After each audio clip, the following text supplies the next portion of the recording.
My name is Brian Ibold. I am the Community Relations Officer for the Green Township Police Department located on the west side of Cincinnati.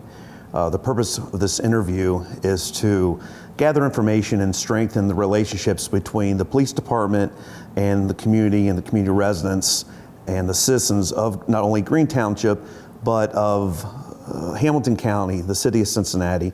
We are doing everything that we can to stay ahead of the curve and do what we can as a police department to make it a better place for everyone involved. With me today is Dave Brand.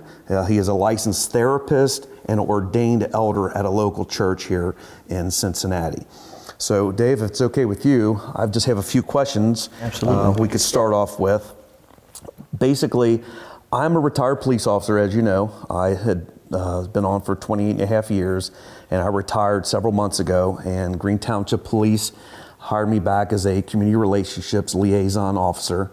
And one of the reasons we're here today is I just want to get your opinion. I mean, not only are you a West Side resident, but you're also a licensed therapist. You're a college graduate, you're in the church, a local church, an elder. I mean, you have a lot of resources, it seems, that going for you. And I really wanted to get your opinion on some of the things that we could do as a police department to better lives for everyone, not just a certain segment of the population or the residents, but everyone who lives in this big old melting pot of Green Township, okay? And the first question I have for you, in your opinion, how would you rate the police departments that you've had come in contact? Now, I know that you are a West Sider, so you might have, there's different police departments on the West Side. There's not just one. Yeah. But in all that you've seen through either maybe the TV, media, social media, or even your personal experiences, on a scale from 1 to 10, how would you rate the police as you personally know it right now? On a scale from 1 to 10, 10 obviously being the best. On a scale of 1 to 10, I would say probably about 7. Okay. Now, how did you come up with 7? 7 is because I know different townships seem to have like different attitudes. Okay. You know, Green Township, I've never had any confrontations or anything like that, but you know, Chevy Police, you know, I've had a few opportunities with them, and it feels different. Okay. Cincinnati Police, I haven't had many instances with them, but you know, overall, I would say a 7. Okay. So I like where this is starting, because we're certainly not perfect, and nobody is, no police department is, but at least that we're over this, maybe this hump of being a 5 or a 6. So 7, there are some obviously improvements that need to be made, and not trying to single out any police department by any means, but there are improvements that need to be made, and that's going to be further along in the questioning. And let me ask you this: what do you think? What do we do right? I know living in Chevy, I'm always seeing, you know, the police, they patrol often. Okay. And that does give you a sense of protection. I do see Green Township Police patrolling, and that's a good thing. I see Cincinnati Police patrolling. And I understand that, you know, police typically come when you call them. So that's always a good thing. I think things kind of go off the rails when police kind of, you know, hurt people and, you know, take life that doesn't have to be taken. Sure, certainly. I think something that every police department should have is cultural training, sensitivity training. And what I mean by that is, as a police officer, understanding the culture of what it means to be, you know, Black in America. You know, understanding that if we're driving down the street, you and I, and police get behind your car and get behind my car, it's going to be 2 different reactions. And if you understand that going in, that can probably give you a better perspective on how to handle the actual process, when it happens. Okay. Well, help me out with that just a little bit. So I know that I've been pulled over, and believe me, I get a little nervous myself, as even with as a tenured police officer, I'm concerned, like, hey, what'd I do? What's going on? Help me understand a little bit better what you go through. Let's say if you left here and you had an expired license plate or a taillight out and you get pulled over, what is your concerns that maybe I wouldn't be concerned about? Basically, is this going to be life or death? And that's what it boils down to. And when when you get pulled over as a person of color, your heart drops into your boots, and you begin to rehearse what you're going to say, how you're going to respond, and you have this whole process going on. Like, I just want to get home to my family.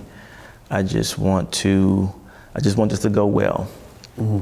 If I'm gonna get a ticket, give me the ticket. If I don't have to get a ticket, I just want to go home. And that's the bottom line for everyone. I just want to go home to my family. I don't want to be on the news for any reason, Mm-hmm. Okay. All right, because I'll be honest with you, I don't fear when I get pulled over.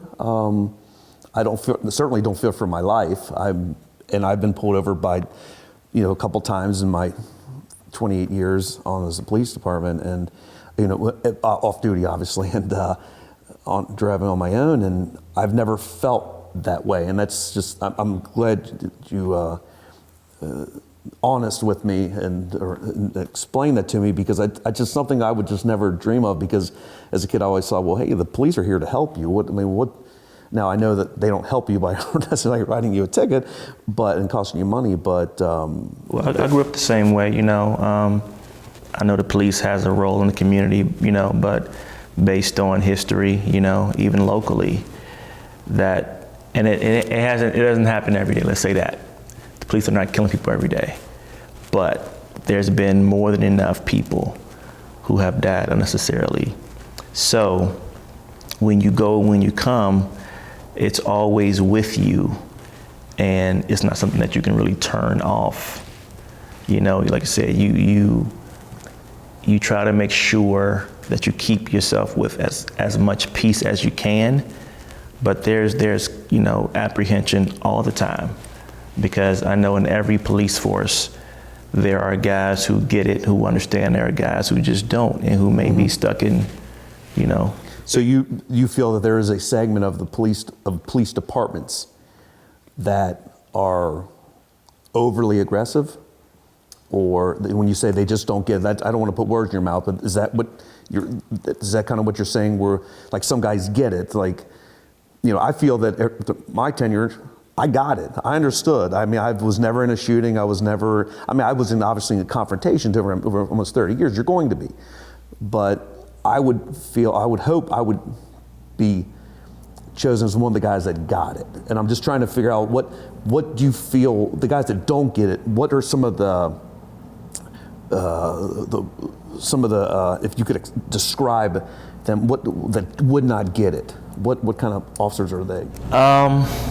Any officer who was also trying to do a job and feeling apprehensive, himself or herself. If you see me walking or driving down the street, a 6'3", 215-pound black man, you shouldn't be afraid of me. When you see me walking down the street, I have on a regular belt.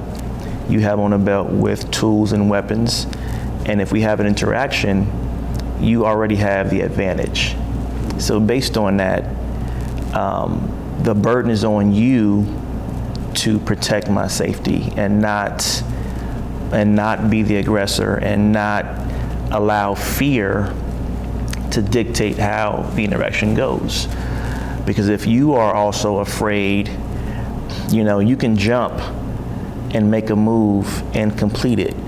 And if I feel apprehensive and if I make a move, it's not going to be good. So that's the difference. Okay, that's duly noted. And I appreciate your candidness, because I've never. It's obviously it's different than if I'm driving a car and you are, and we're stopped. Well, let me ask you this then. What are 3 things that the police can do better? I think, again, just understanding trauma and how trauma changes people. And, you know, when you watch the news and you think about things that have happened locally, in our nation, I think about Breonna Taylor and how this young woman was in her own residence and police came in and, you know, took her life. Now, that's wrong for anyone, but the fact is that happened and there's not been any prosecution. So based on that changes how you see the police, that changes how you feel about the police.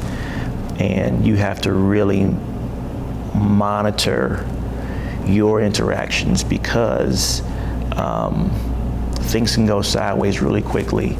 And again, you know, part of any police training should be conflict resolution, de-escalation, and of course, a lot of trauma training. Yeah, the de-escalation is a big deal right now, and I know that several police departments are training with that. That's a hot topic. Because even if we're having you pull me over, and if I begin to get loud, it could be because I'm nervous and I'm afraid, and it's not because I want to fight you or I want to take you down. I'm losing the control I have over my own emotions because I know and I've seen how this plays out. So in my mind, this could be my last conversation on earth, and I'm not going to go home and I'm not going to see my wife and my children. So understand that in that opportunity, in that moment, I'm not wanting to die. I want you to also de-escalate me too, if need be. Right. You know, reassure me everything is going to be okay. You know, nothing's going to happen. So that's something to consider as well. Okay. So if let's say an incident happens in another part of the country that has nothing to do with Cincinnati or the West Side or Ohio in general, are you still concerned that, well, if it happened there, it certainly can happen or may happen or will happen here? What a concern is back to that overall principle about another instance of people don't get it. And it's just a random opportunity of that could have been you. So based on that, anytime you see it, anytime you hear it, whether it's locally, whether it's in the nation, you feel it because you know you've had experiences and you know it can go sideways really quickly. And it's not just I'm getting arrested and I'm getting a ticket, but that can be my last day on earth. And again, that feeling is unlike, like you said earlier, it's a feeling that you don't really know, you're not familiar with, but as a person of color, that's something that you live with every day. And that goes back to what I told you about trauma. That's an everyday trauma. And every time you hear sirens, that's a part of your response. And if you would understand that, it would help you in your action. Okay. And like I said, the purpose of this interview is us to gather facts and feelings and all the information that we possibly can and bring it back to the troops. And we want to be the best police department that we possibly can be. So I appreciate, like I said, once again, I appreciate your candidness, your honesty. I have here question number 4. 3 things that you expect from your police department. I expect my police department to be fair. I expect my police department to be respectful. I expect my police department to, again, understand my perspective as much as they can. And I expect my police department to do things like you're doing right now. Okay. Dig deeper to find out what changes need to happen, and not just say, all the nice things, but actually put some training behind it, change some minds, change some policies, change, again, the whole interaction process. And even as a therapist, I understand that when people come to see me, when they come into the room, I have a clean slate, they have a clean slate, and it's my job to make them feel comfortable enough to tell me the worst parts of them. Mm-hmm. And when you grow up, you hear that the police are some of the best people in the world. And you want to believe that, and you want to have faces to attach to that feeling and to that ingrained concept. Mm-hmm. Yeah, that's awesome. And I think, what's really unique about this is that when you had mentioned the officer wearing a gun belt, well, the officer has many tools on there. Those tools are expensive. You walk around with a baton; those batons are hundreds of dollars, or the body cameras are thousands of dollars. The radio is $3,000 to $5,000. I mean, it's very expensive stuff. But when I asked you 3 things that you expect from your police department, how much does it cost to be respectful? That's free every day of the week. Exactly, it's free.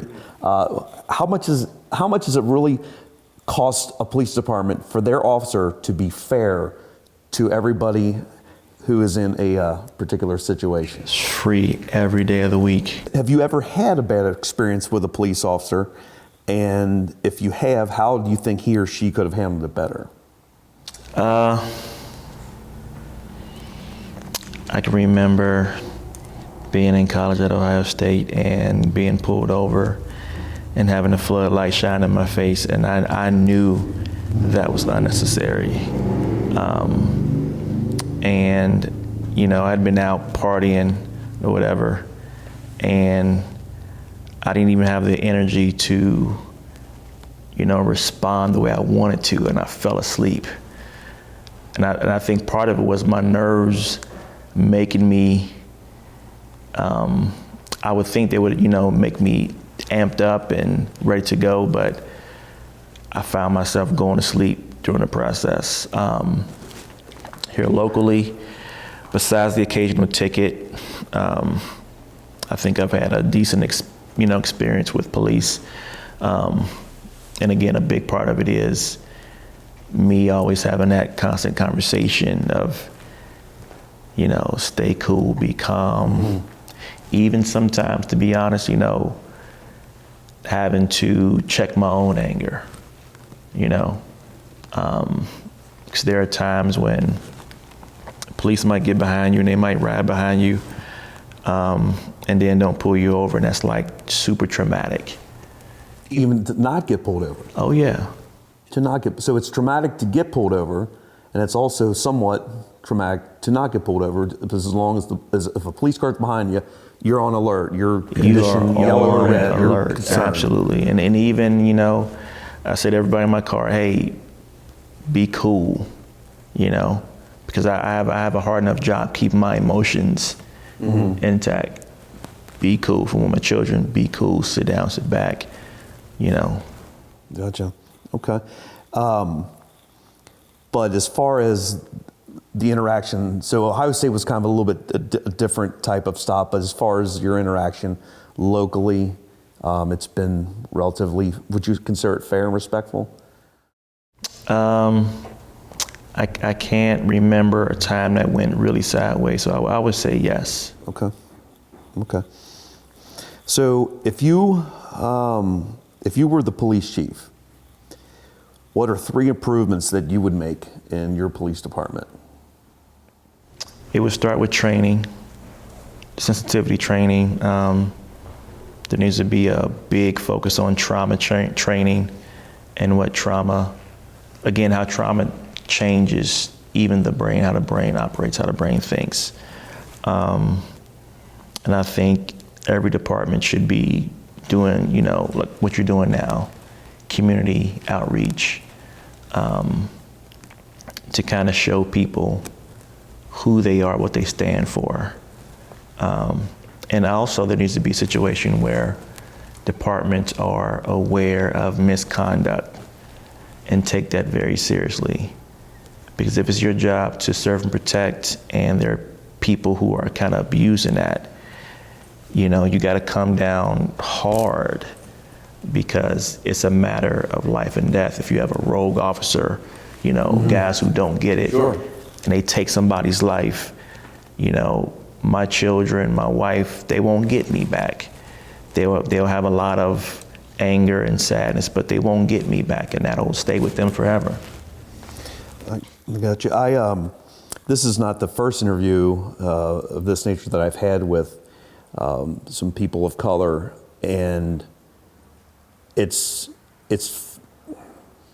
amazes me, to be honest with you, that basically what you're saying is the same thing that I've heard echoed before, with just the training and as far as trying to find the officers that, like you say, don't get it, and weed them out before something happens to them.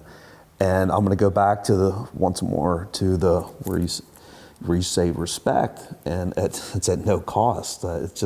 It's amazing. I really think that this is going to, these interviews are going to really be beneficial to our police department. I really appreciate you being with me here today. And just in conclusion here, is there any other advice, direction, or comments you'd like to add that could do anything that you could think that would help the Green Township Police Department be a better police department with their officers, the administration, just as a whole for the community, that everybody, regardless of what color you are or from what nationality, anything, that we could just all live in the same community and just be prosperous, happy, and love one another? Just understand that, as a man of color, I'm a man first. I have feelings, I have emotions, and I bring that into every interaction. Like I said before, at the end of every interaction, my goal is to return home to my family. I don't want, like I said before, I don't want to be on the news for any reason. I want to be a law-abiding citizen. I want to be shown respect. I want to be shown love. That is the golden rule. That is what a lot of people profess to believe and understand. But when it comes to individual interactions, that can be forgotten, and life can be extinguished, and it just doesn't have to be. We made a point earlier about the apprehension when police are behind you, and I understand police have to do their job. They run plates, things like that. But again, just understand that over the course of many repeated circumstances and opportunities that have not gone well, that's part of who I am. So when you see me and you don't understand my reactions, think about that. Gotcha. So almost as if you're there's a saying, it says that you're only as good as your last game. Meaning, so if you had a confrontation with a police officer, let's say 2 weeks ago, and it didn't go very well, now you're getting pulled over today, and now you're concerned because, hey, that wasn't a good one. That wasn't a good incident. This most likely is not going to be one either. Is that true? Is that something that is a concern of yours? If it's bad at the beginning, it would be bad again? It's going to repeat itself because of the first time? Well, like I said, you always carry that apprehension with you. And until things really begin to change and get better, and you can, like I said, you can have people go into custody and, not be hurt, not be mistreated, That's what it's going to take. It's going to take better policing. And hopefully, time will be able to help us to heal, collectively, because this situation, when police are crossing the line, it hurts everybody, because I know we talked about it earlier. There's kids who grew up saying, "I want to be a police officer," and the police have a image that they must understand as well. Gotcha. Okay. Well, that's the whole point of this this interview or these interviews and everything that we're doing into the community is we want to be better, like you mentioned. And I really appreciate you taking the time out and Absolutely today. All right. It's very nice meeting you. Yes, sir. All right.